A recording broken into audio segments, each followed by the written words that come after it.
یہاں گناہ کا ماحول نہیں، اور یہاں فرشتوں کا ماحول ہے۔ اب یہ فرشتوں کے ساتھ مشابہ ہو گیا ہے۔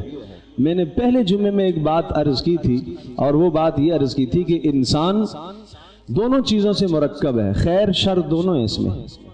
شیطان شر ہی شر ہے، ملائکہ خیر ہی خیر ہے، تو انسان دونوں کا مجموعہ ہے، خیر بھی ہے شر بھی ہے۔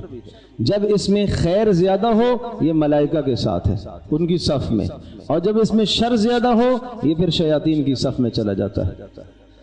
تو مطلب یہ ہوا کہ اعتکاف کرنے والا آدمی معتکف اللہ کے دربار میں آ گیا، اور یہاں اس نے ڈیرا ڈال دیا، یہاں اللہ کے در پر اللہ کے دربار میں پڑ گیا اللہ کو منانے کے لیے۔ اب یہ فرشتوں کے مشابہ ہے۔